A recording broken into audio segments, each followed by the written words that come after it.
If ever I'm struggling, I'll arrange a coffee with somebody, meet a human, and I think that's always a good starting point. And in fact, when I had my second child, I thought either I could pay for this child to go into childcare, or I could pay somebody to do this work whilst I'm looking after the baby. And I found this fabulous young woman called Helen who came and worked in my house. The tender went out to pitch for it, and we won that contract. The KPI for that contract was win the bid.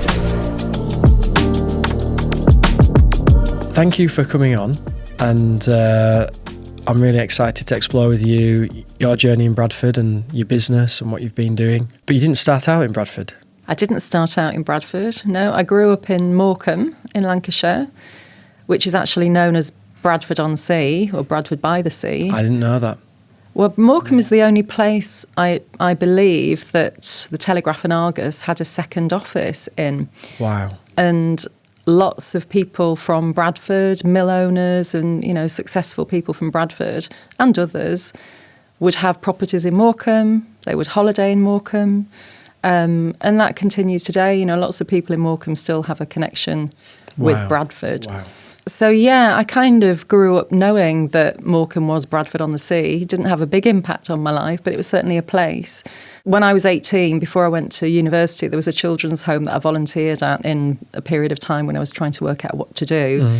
And my job as a volunteer was to go from Morecambe to Bradford and transport children from Bradford to Morecambe for a week's holiday. Wow. And that was my first experience of coming to Bradford. Amazing. How old are the kids then that you brought over for? They were probably between sort of 7 and 11, I think. And I bet the first time they've seen the sea and that kind of stuff. Yeah, I'm sure all of that. I mean, I didn't leave the home with them apart from getting them from Bradford to Morecambe and back again. But yeah, for sure, definitely the first holidays. And so where did you go to uni? I went to Leeds Trinity University. It used to be called Trinity and All Saints in Horsforth. It had a media degree, English and public media, which is what I did. And lots of other people I've gone on to follow also went there. So my first experience of actually working or living in the area was in Horsforth, and I had work experience at the National Museum of Photography, Film and Television, which was brand new at that time. Yeah, amazing. In Bradford. Amazing. And I was absolutely blown away by, first of all, the people who worked there, two fantastic women I worked for, Jo Hewell and Jean Hunter, who headed up the marketing and press division. But the whole museum was just fabulous, as was the Alhambra Theatre at that time, and the city was just gorgeous and exciting. And I remember the letters Bradford being on the hills, like Hollywood was on the hills, and that was quite a fun, audacious thing that Bradford did. There was a real sense of excitement in the city. And yeah, in contrast with Leeds, which is where I lived, Bradford felt like it had a huge amount going for it, and it was a very beautiful city. Leeds had a lot going on, but it didn't, to me, have the same beauty as a place. So Interesting. So you were in the Media Museum and you were living in Leeds. So what did you go on to do after that? So the Media Museum was just a work placement when I was at university. Yeah.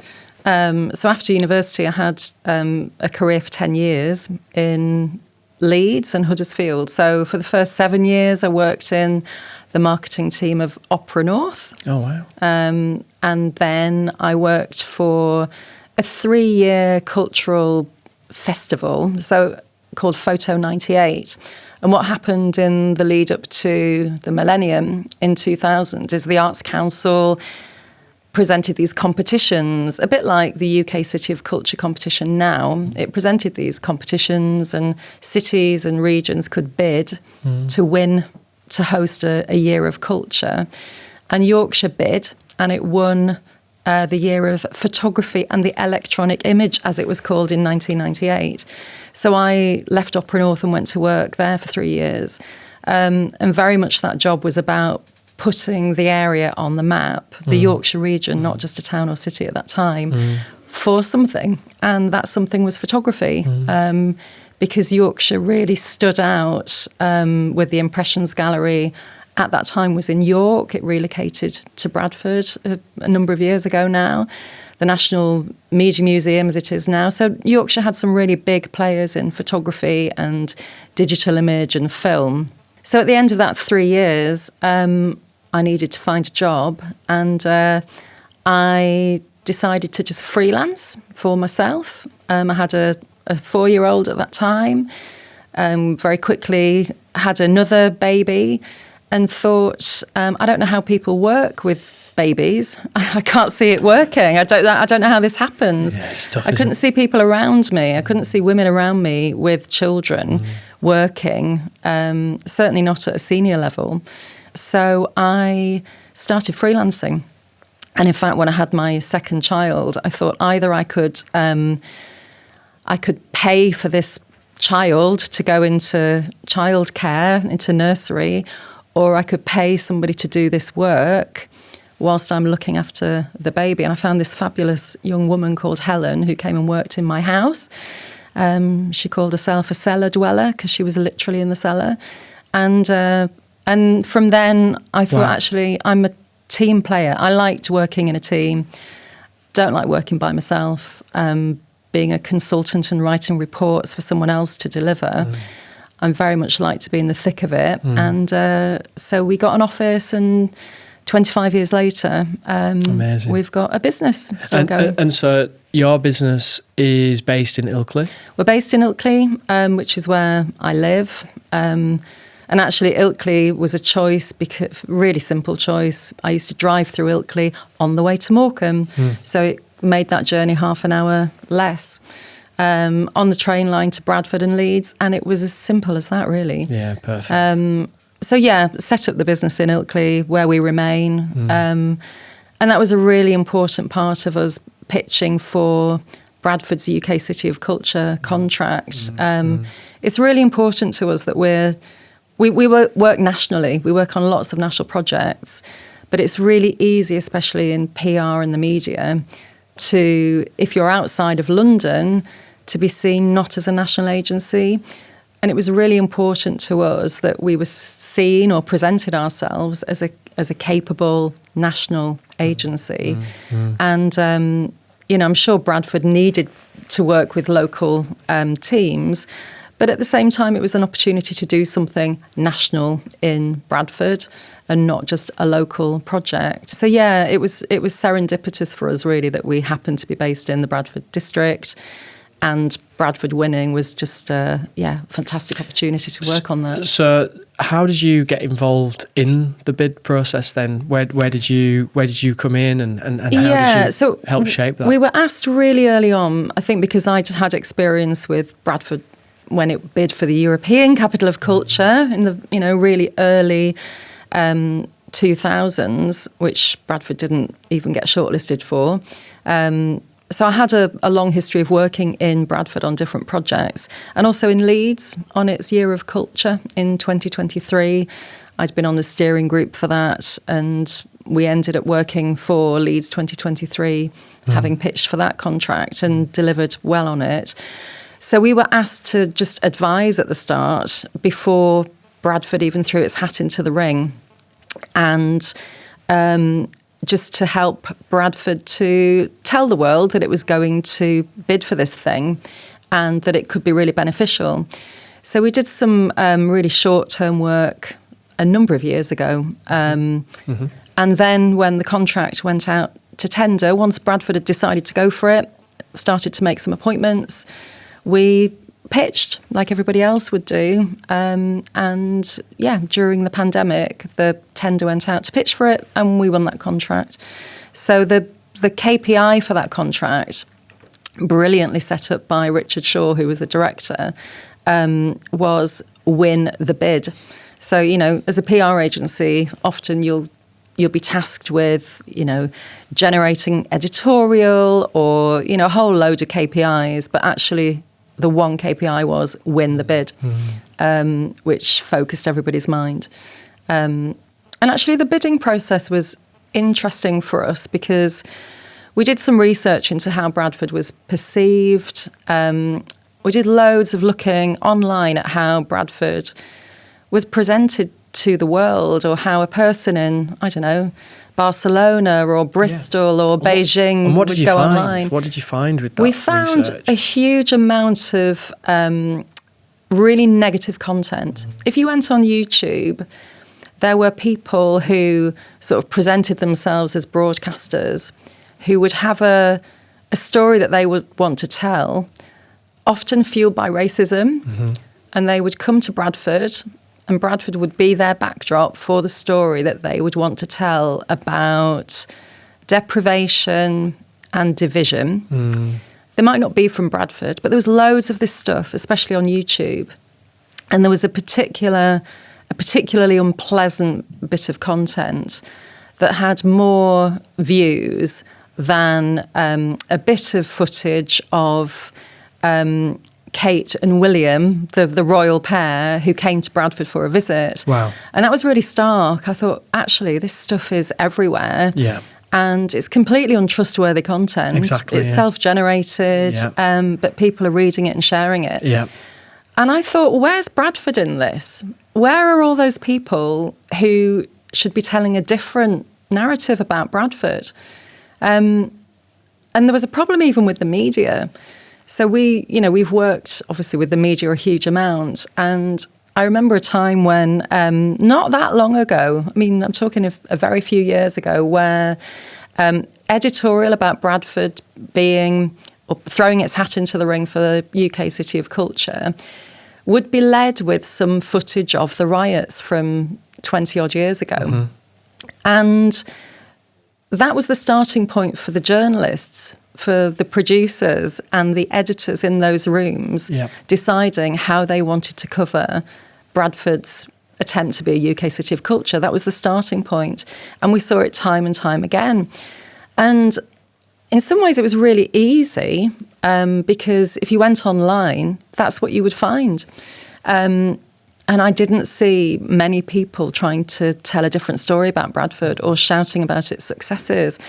And yet loads of the young people in Bradford weren't even born when those riots took place. And I think, journalists and all of us, we fall back on what we know. And the prevailing wisdom was that Bradford had been this place of riots. And therefore, people making those editorial judgments had that in their back pocket as their starting point. And that's changed. And I think in the last few years, because Bradford has really put a lot of energy into starting to tell its own story in its own way, having the confidence and the bravery to put its young people front and centre and trust them to talk about their city and their district, we're seeing a change. I'm not seeing, even in today's reporting of the UK City of Culture's first event tonight, I'm not seeing editorial leads that hark back to the riots of the past. So it's changing, but it's a fragile change, and it needs to continue. It does, doesn't it? Momentum needs to continue. It does. And so what did you do? So that content, and it's funny, isn't it? So I think it is having, at the minute, we've got 2 small children, which is wonderful and hard work at the same time. So I find myself watching YouTube videos. I watch lots of YouTube, but I find there's some excellent content out there, but there's also some crazy stuff and some dark stuff, isn't there? Because it's not moderated a lot of the time.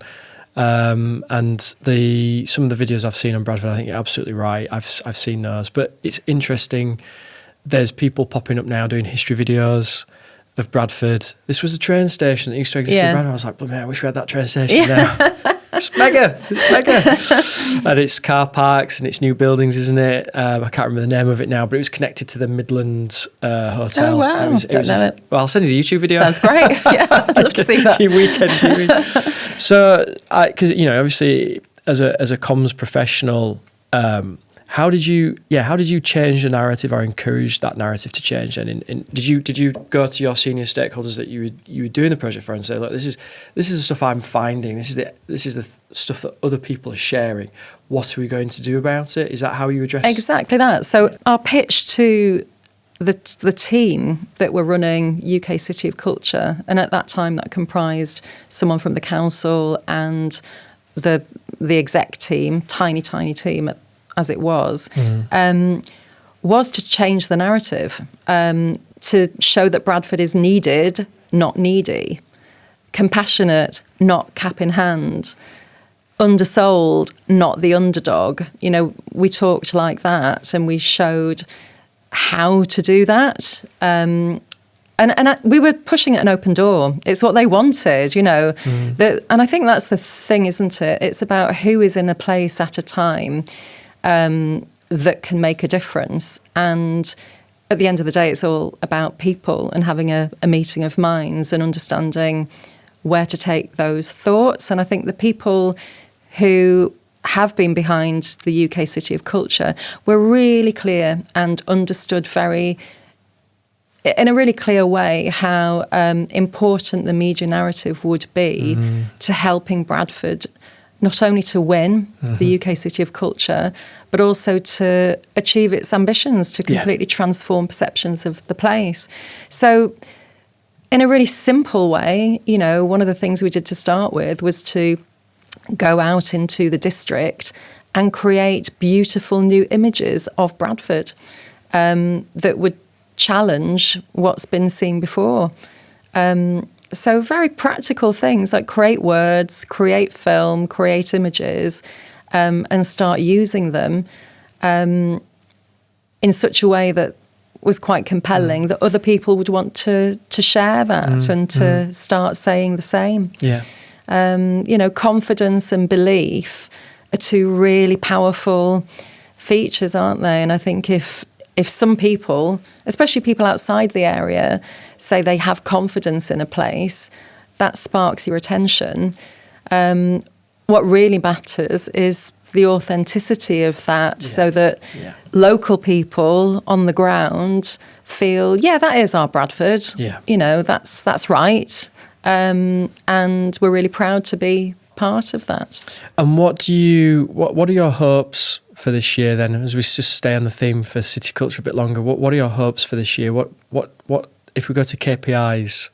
What are your own KPIs for the whole year? What do you hope to happen? Yeah, I would really like to see the Bradford that we're seeing in the media now continue and only improve forever. I'd like to see this to be a turning point in Bradford's perceptions, both here and around the world. So, you know, it's a much more compelling place in the media is one thing I'd like to see.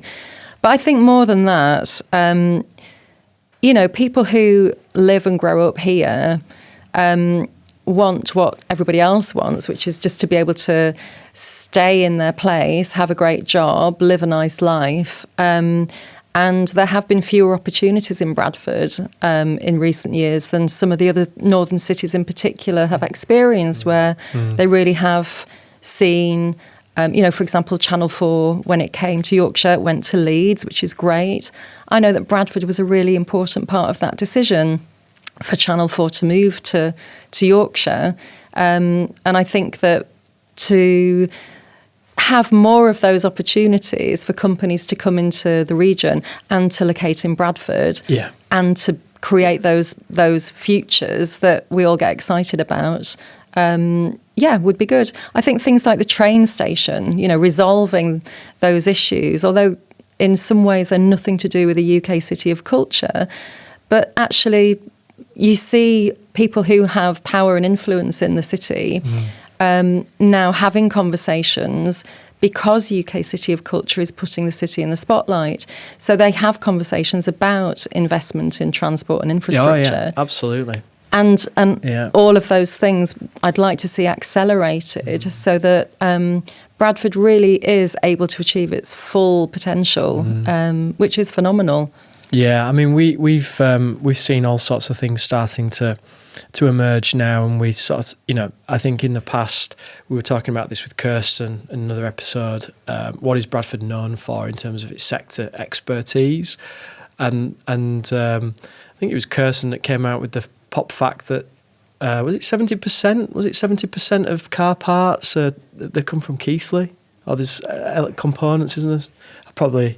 I think it was 70% of vehicles have a car part in them that comes from Keighley. That's right, yeah. So, and then we've got this space sector approach, which isn't broadly talked about yet, but it's one of those things where let's give it a label and see what happens. So over the summer, we had a company come over from America to visit Bradford. I think they are looking at this as a location for its Yorkshire setup, and it's attracted by the industry that's already here to support the types of electronic engineering jobs and things like that. So there's some things happening. Yeah, I think in cool. the energy sector, the energy's massive, isn't it? Bradford is doing some really great work. I think the work that it's doing with Born in Bradford and the carbon emissions zone, I think is really, important work, and it's doing things that other places haven't yet done. Yeah. I also think it's really interesting what Bradford University is doing with artificial intelligence. It seems to be at the cutting edge of some of that debate. And God, we've barely put our toe in the water, have we, with AI and where it's going to go? Who knows? Yeah. But there are real opportunities for, if that's an area of interest for Bradford and expertise, who knows where that could go? Absolutely. Absolutely. But again, the things that you're talking about, I think Bradford needs to choose what it wants to be known for, and it might be a number of things. And then I think it needs to just start doing that in a really organised way. Yes. Because others will tell Bradford what it's good at or bad at. And Bradford has the opportunity to really set that agenda and be really ambitious. Yeah, I think it's a great point. I was talking to someone within the council about this, and when Bradford Live does go live, which it will do, and you've got that, you stand in that city centre and you do a 360 view of what's going on there. It's incredible. I do that quite often. It sounds a bit weird, but you get the camera and you go around and you're like, wow. And the Media Museum with its reopening, the Alhambra, you've got St George's Hall. I think the what Ian's doing down at Broadway and making sure that's a great customer retail experience. And then you've got Bradford Live, which to me will be the cherry on the cake really for people coming in from outside. So you've really got an opportunity for it to be that entertainment and cultural destination as a city centre, which... And there aren't that many opportunities in Bradford to physically come together in that way. I mean, there are pockets of places in the city and the district where we get together through sporting events and things like that. But I think with, for example, tonight with Rise, the big opening event for the City of Culture, and tomorrow night, there'll be 10,000 people each night in the city centre. Yeah, incredible. And when does that happen in Bradford? It does happen in lots of other places. But actually we'll be with a whole range of different people.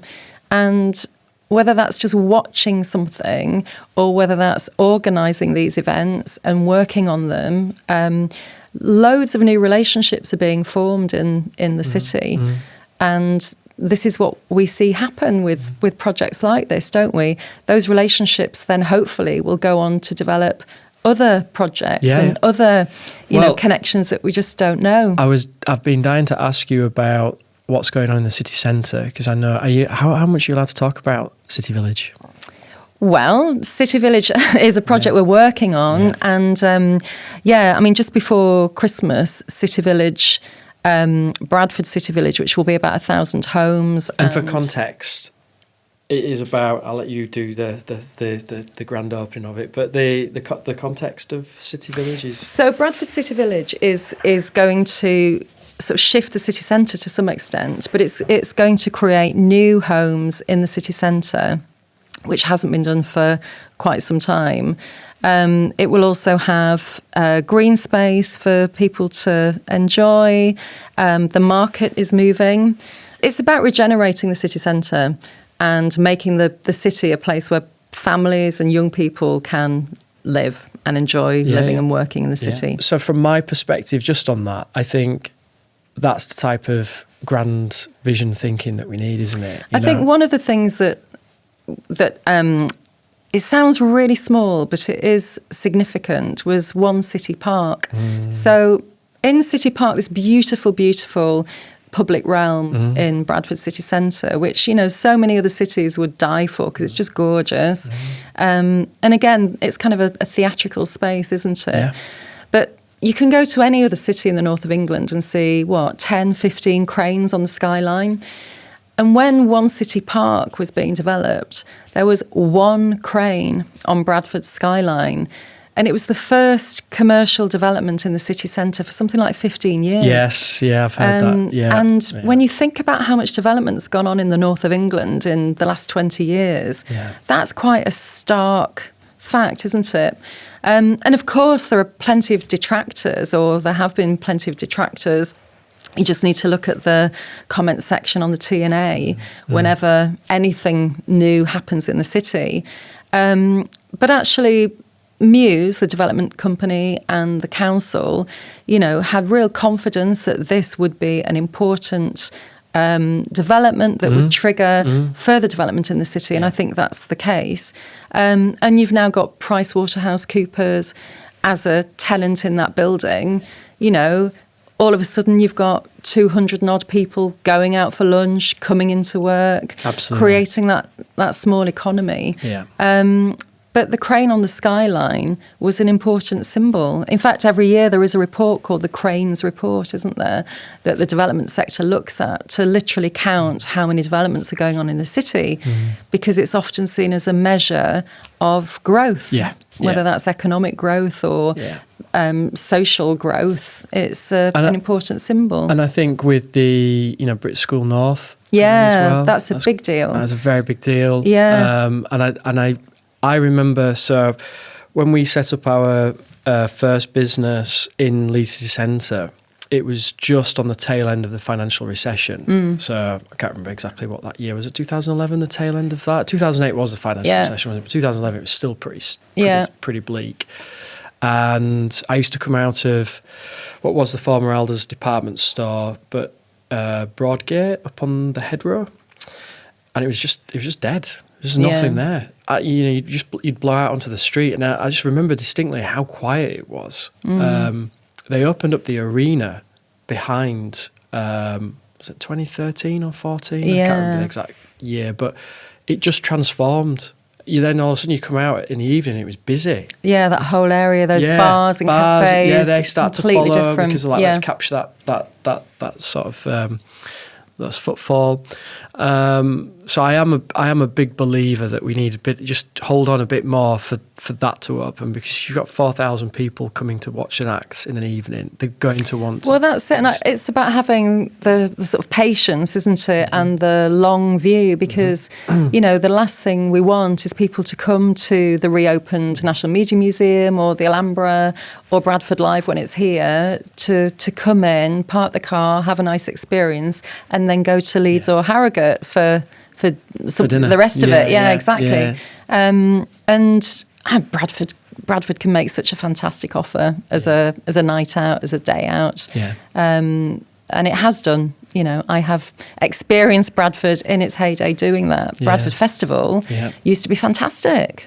You know, so yeah. I think that will happen. You're really excited about this year then? That's very clear. I'm really excited about this year. I'm really excited about the projects that are going to come out of the City of Culture. I think the team, Shanaz, Gulzar and the rest of the team, are creating some brilliant events. And I'm genuinely, as a punter, just really excited to go and see some of them. You know, there's going to be walking tours that we've not experienced before.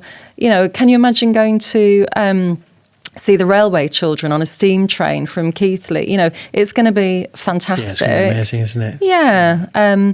But I think what the 2025 team are doing with the programme is working really closely with Bradford artists, whether that's Kirsty Taylor, the spoken word poet, or loads of other artists from the city and district, some of whom are dead famous, you know, the Brontes, David Hockney, some of whom we don't know about and the world doesn't know about, but all of whom will be saying something in their own voice And they'll get about some the exposure. city. They'll get exposure, and they'll just be great. Yeah. You know, it'll be really a great night out or a great day out or a good experience that you wouldn't get anywhere else. You know, I really do think that. I thought it was interesting this morning as I was coming in reading about Martin Sheen, the Welsh actor, who's creating a new theatre company in Wales.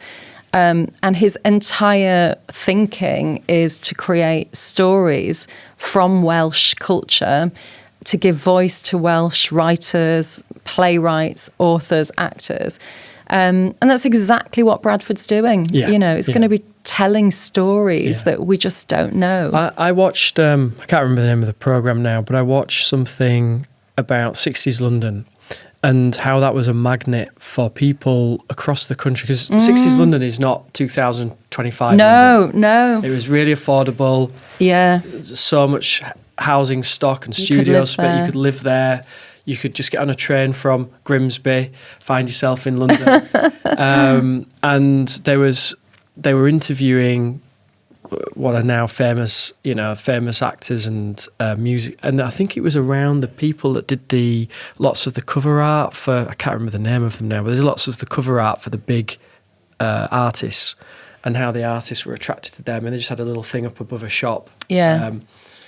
And you just think that opportunity to attract talent to us as well. It's not just about what we have here, but I think if people nationally go, well, we can't afford a studio in London. Why don't we just go to Bradford? Because it's beautiful and there's space to do what we need to do, and there's a network. I think that's the other thing as well. There's a cultural network. I think the final thing you said there is the most important, that network. I mean, having affordable accommodation, yes, definitely, it's what we all need, isn't it? And certainly young people are looking for, but feeling that there's a network and like-minded people that you can just tap into, whether you're becoming friends with them or starting to work together. I think that's everything. And I do think that's what's happening now. You know, I see young people who are going to appear in Rise this evening. There's a young woman called Kemi who was with us in 2022 when we were on the bus going to Coventry to find out whether or not we'd won this thing.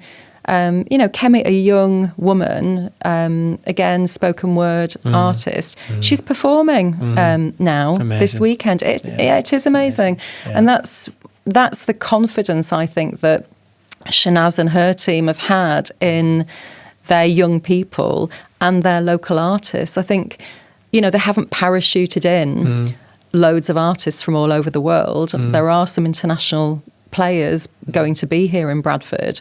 They're really shining a light on their own talent because they've got the confidence that it's good enough. Yeah, absolutely. And what do you think, to look at things balanced, what do you think to some of the voices that are airing concerns that City of Culture won't deliver this year? What would you say to that?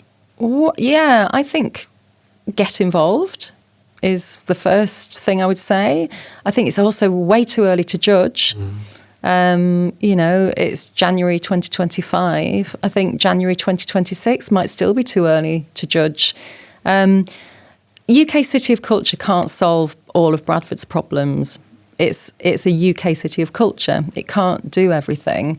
But what it needs to do is what it can do brilliantly well, and I think it will do that. I think what's interesting is that lots of people, or some people who are, I don't know who the critics are necessarily, but some people who might be critical, perhaps in the past wouldn't have even bothered. I think it's interesting that Bradford has created this sort of shiny bandwagon, so everyone's got a view. And in some ways that could be seen as a positive. I think it's way too early to decide whether or not Bradford 2025 is or will be a success. I'd say to some extent it already has been. By just winning this thing was a massive big deal. By attracting the millions of pounds of investment into the district, that is a massive big deal. But when you look at a place like Liverpool, I think Liverpool is a real good illustration of a place that's reinvented itself through its culture. And in fact, last year there's there's an annual report that comes out from Ing Media, who they analyse the most talked about cities. They do that across Europe and they do that in the UK. And last year, Liverpool was the most talked about city. Leeds was second, largely down to its success with its own year of culture in 2023. And although Bradford didn't make the top 10, it had risen up the rankings by 26%. And what was interesting from the study was that it was culture and creativity and what people call soft power that had made Liverpool the most talked about place. And being talked about, having a big presence online, essentially, is what that's about in the digital space, is really attractive to investors and developers and others. To have a profile and a presence that's positive, and that's rooted in culture and creativity is really valuable. Knowledge and information is losing its value massively, isn't it? You can get knowledge, you can get information at the press of a button in 3 seconds flat. Yeah. But creativity, culture, heritage, humanity, these are the things, aren't they, that really make us stand apart. And Liverpool's had so many ups and downs, hasn't it? I mean, we talked earlier about the riots. Don't think Liverpool's really famous for its riots. It's had riots. It's had times of, really difficult times in its history, hasn't it? Yeah. But it's done a great job of shouting about other things. Yeah. So I'm interested in exploring your next step of your business adventure. So, we've covered Bradford, and it's clear you're really involved in what's going on, and you've obviously played a really important part. So thank you, I think we need to say, of part you've played in helping us bring this to the city. So for your business, what are your ambitions in the next few years? What are you hoping to do? Wow. I know, a big question. I like asking them. Yeah, I mean, I'm really lucky. I've got a team. 2 of my team in particular have been with me for a really long time. Anis 17 years and Debbie 15 years. And we've gone from working on, and we still do, little tiny weeny projects, certainly cultural projects, festivals, events and so on that get us out of bed in the morning and we find interesting, to working on some really, major long-term projects for clients who are literally trying to change places. So regeneration and culture have been the 2 areas that we've sort of landed in, that we're most knowledgeable about. And I'd like us to continue in those areas and to, be further involved in the transformation of places, with communication at the heart of that. I think as a business, I'm really excited to see what AI can do for us. I've been, as everybody else, dabbling in that.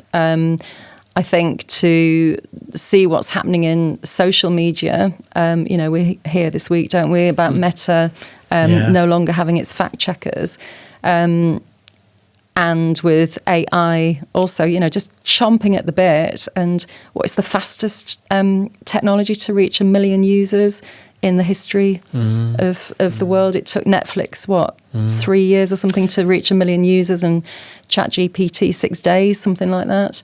I think those 2 areas are really both frightening. I think the social media element without fact checking is, has some kind of fears associated with it, but also really interesting and exciting. And I think that I'd like our business in its own way to be at the forefront of those areas where we work. It's amazing because we've talked to 2 entrepreneurs in 2 other episodes, and so what I'm picking up on is you're already plotting the route for reinvention because you're seeing the changes in the market, which is really interesting. So I mean, I agree. It's frightening and exciting at the same time.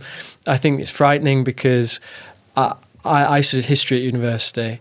So my brain works in primary sources and secondary sources and examples where, people printed leaflets and posted through doors, 200 years ago, and that influenced someone being dragged off to prison or whatever. So I think as a country, we do need to respond to organisations that are owned outside of this country and think about how our young people access that. But I think there's people thinking about that now, or certainly trying to do with the Online Safety Act and doing things.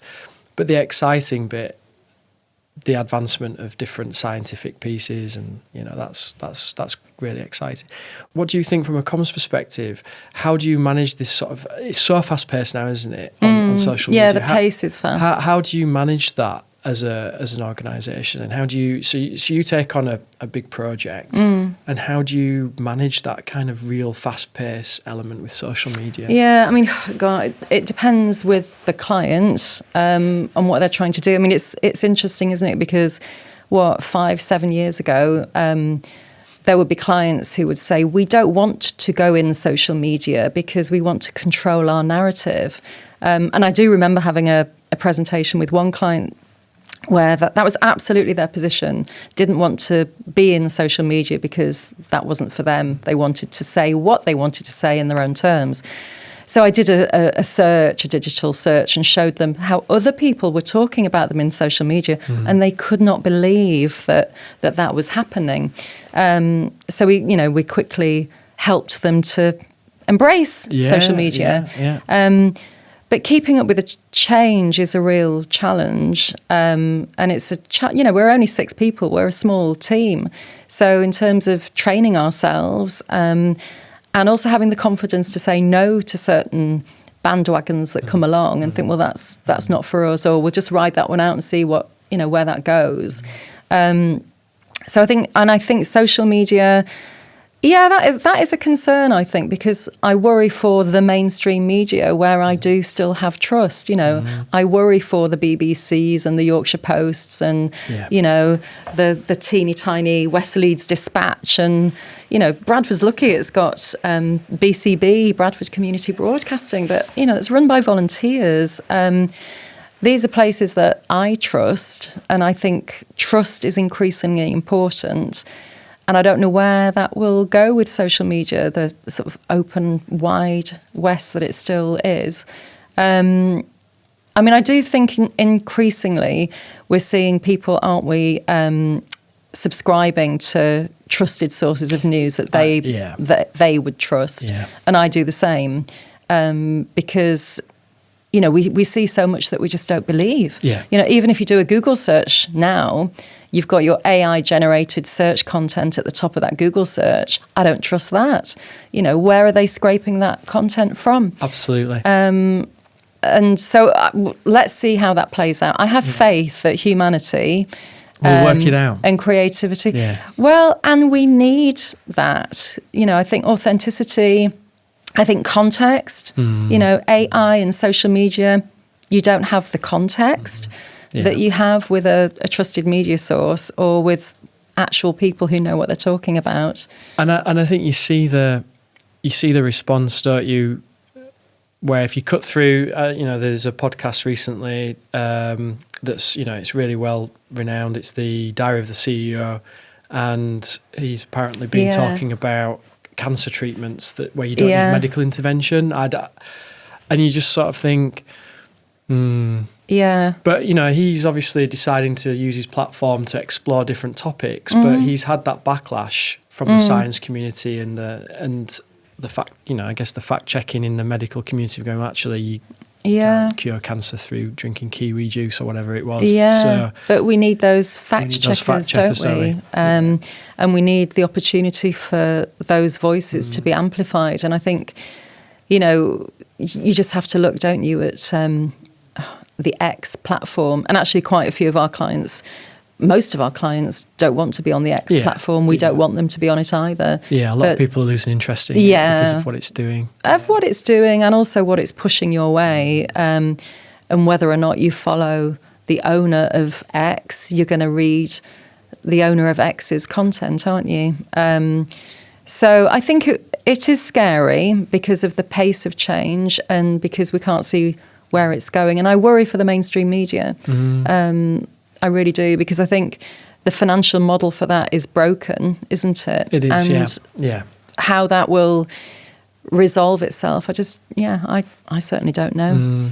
I think so you've seen like the examples with the Guardian newspaper, which have gone down the subscription route.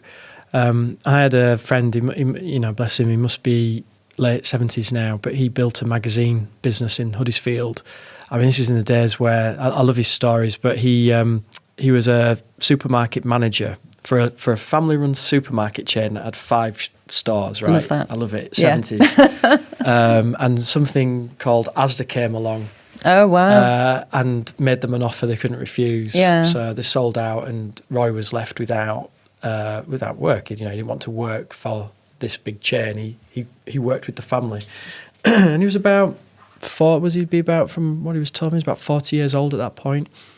But he went to see his local bank manager who knew his family, and he borrowed £80,000 on the strength of, I know you're a good guy, Roy. So can you imagine that now? It's crazy, No. isn't it? So he borrowed £80,000, he set this magazine business up, and he rode the wave of, the explosion of consumer magazines through the late 80s and the 90s.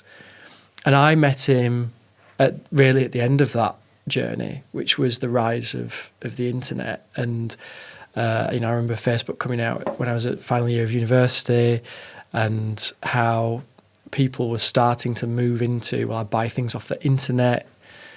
And his business being built on mail order, traditional mail order, people advertising. They know if they were in the magazine, they would get the phone ringing. And that was all changing for him. And I can still see him sat there in his office in Huddersfield saying, what do you think? And I was like, well, I don't know the answer to that, other than it is radically changing. And I don't think what you're doing right now is lending itself to what the audience wants. So, I'm with you on the mainstream. You look at what's the place of the BBC when actually you go on and you've got your apps, and I'll flick through my 25 apps of Netflix or whatever there is on there, and I'll probably click on YouTube. Well, I'll watch some BBC content on there, probably. But how does that model work then, where we fund something that is meant to be that bastion and that independent voice? It's interesting, isn't it? And also, you're saying about the audience's need. I think that's the interesting question as a public service broadcaster. You mentioned YouTube earlier, where anything goes, doesn't it? But I do think we like to seek out stuff that has a reputation that we hold dear or that we value. Yeah. But equally, evidence shows that anything goes at the same time, doesn't it? Yeah, totally. So I don't know how those funding models will work. I think, we give our data away, don't we? Especially young people, just at the drop of a hat. So that's probably where our future will take us. But crazy, isn't it? Yeah, but as an agency, I think what is increasingly important is no different from whatever was, which is about reputation. I think, our clients want to be known and want to be known for the right things in order that they can succeed in their own businesses. And I think it's just that the process of being known by whom, for what, is different. But it's changed. It's always changing, isn't it? It's always been changing.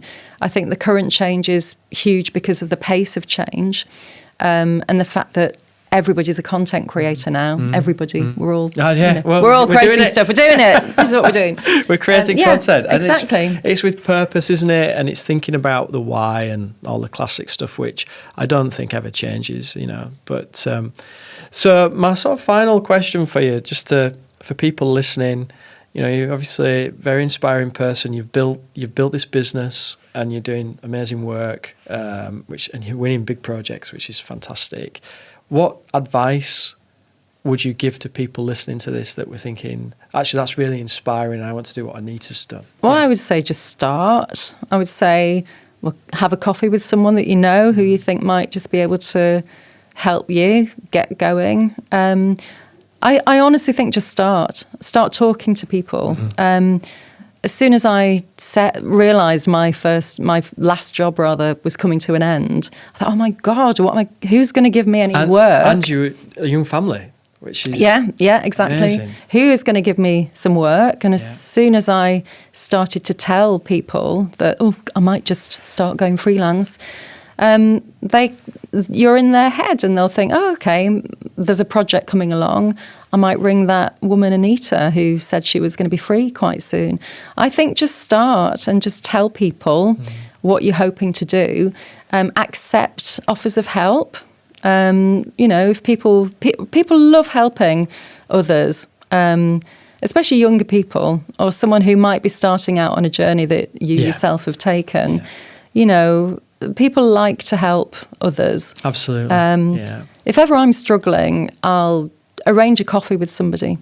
Just go and meet a human, whether or not we've worked together or whatever. And I think that's always a good starting point. Just start. Tell people what you're doing and start doing it. And you've obviously worked, how long have you had your business again? 25 years. Amazing. So, and the reinvention and you're looking in the vision and all the rest of it, which is really exciting. So what has kept you, so you've thrown yourself in, and then what kept you going? Yeah, like the 25 years is amazing. What kept me going? That's a really good question, Pete. I'm known for some good questions. Well, what's the alternative? I've not needed to, when you go to work and you start getting really bored in your job and you think, I've done this before and I don't know if I've got any new ideas. I'm just doing the same thing. When you work in an agency like this, and I've never worked in a PR agency until I set my own up, so I've no idea if there are better ways of doing it than the way we do it. But it's constantly, we have a dozen clients at least at any one time. So we're constantly being challenged and pushed. And I'm not a massive risk taker, but I would like each time we do something new to be challenged and do something that where a client's trying to do something new, it gives us the chance to do something different and stretch ourselves at the same time. So we've never needed to sort of stop because it's never been boring. And so we've got really great clients, many of whom we've worked with for 10, some 20 odd years. Amazing. Yeah. And as I say, my colleagues and my wider network, I've known lots of people for a really, really long time. No, keeps you going, I keeps guess. you going. Yeah, no, it's interesting. We've had the the just amazing conversations over the last few days, and people who have reinvented themselves or reinvented the business as things change. So Bob, for example, he started off building medical. Well, no, he started in 1977 with his students in the school doing online assessments, which he said there was zero market for it. He knew that was the vision, but, back in 77. And he spent 7 years of his business career still working as a teacher. So he didn't join his business until he had 15 employees. Wow. And it's stuff like that. Great. Yeah. So I remember, we had to beg some of our clients to allow us to do their social media for free. Yeah. Because they didn't see it, did they? They didn't see it, didn't want it. And sometimes you'll work with great people. There was a guy who's still in Manchester now, Vaughan Allen, who used to be the chief executive of Urbis, which was this sort of cultural space. It's now the National Football Museum. And Vaughan, he was great. He would allow us, he would expect us to really stretch our knowledge and experience, but he would allow us to really play. And they created an event in Manchester, and we asked if we could recreate it in Second Life, which at that time was this kind Second Life. Oh my God! It's massive. This social media thing. We could have a replica of what you're actually doing online. And Vaughan was way ahead of my curve anyway, and was very happy for us to work with them to make that happen. We have begged clients to let us just play with social media for them, so that we could learn and then reflect back at them how great it could be. We're not there yet with AI, but we will be. I remember last year actually having a not dissimilar conversation. It was one of those times when I had a coffee because I was thinking, what am I doing? And I bumped into a client of ours and said, should we have a coffee next time we're in town, which we did. And we were talking about AI. And when I got back to the office, because he was kind of like, yeah, I know we should be using it. Yeah, I'm not sure how. And I'm thinking, I don't know either. We've just got to get stuck in and find out.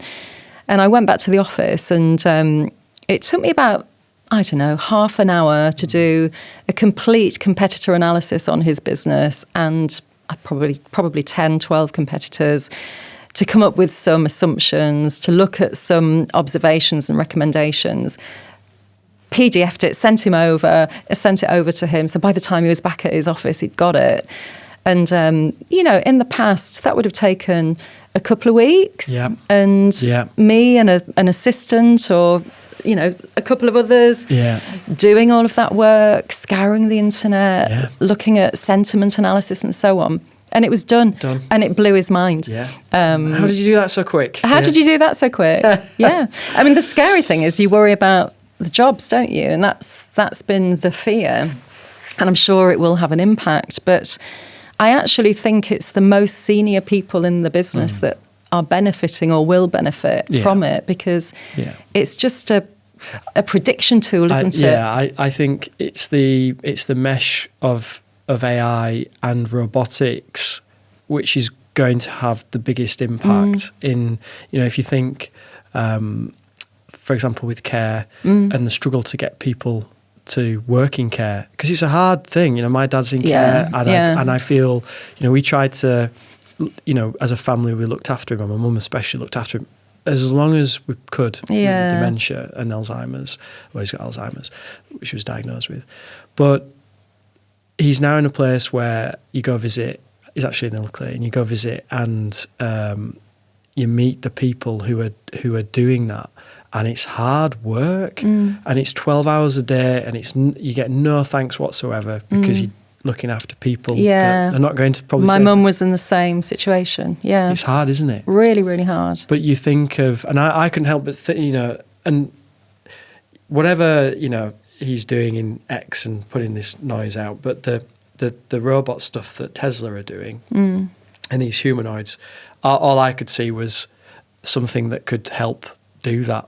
Yeah. Could carry food around and could help people up. And you think that, to me, with the AI piece, is the interesting and the exciting opportunity to let people probably not have to do some of the work that is really emotionally and physically demanding to do, right? Because I couldn't be a full-time carer for. I'd be in pieces after a week. Full time. So it is exciting, and I think in many industries, it's looking for the positives, isn't it, of that? It is. Healthcare has got to be one, hasn't it? In diagnostics and so on, it's got to have. It's got to have the potential that we as humans just couldn't possibly fulfill. Yeah, and that's looping really back finally to that Bradford piece. Some of the stuff they're doing at the university around AI and around robotics and space. That's, to me, is the exciting things that we've got to grab hold of. And also now that Bradford has the attention, I think that's the trick, isn't it? Bradford won't have the attention for long. This is its moment. It is, yeah. It's in the spotlight. The world is looking at Bradford, and it's going to listen to Bradford. Before it moves on, Bradford needs to grab hold of that attention and use it really well, and then build on those relationships it's creating now for the future. And I think it's all there to be done. And I have real confidence in some of the people I meet in the city who are sort of really senior in the city, as well as, the people at grassroots who are putting on some really great events. I think there are some good people doing good work, trying to make a difference, and who see the opportunity that 2025 has presented them with. And they seem to be grabbing it with both hands. Yeah, so, absolutely. Good luck to them. No, best of luck, isn't it, to everybody that's doing it. It really is. Anita, thank you so much for coming on and giving up some time. 'Cause Thank you for asking me. I know you're really busy, so we really appreciate you coming and sharing what you've done and where you're heading, and it's really exciting. Oh, thank you, Pete. It's first podcast. Yeah. Wow. No. Possibly the last. But No. Well, hopefully not from my questions. But, no, it's been really interesting. Thank you. You made it easy. Thanks, Anita.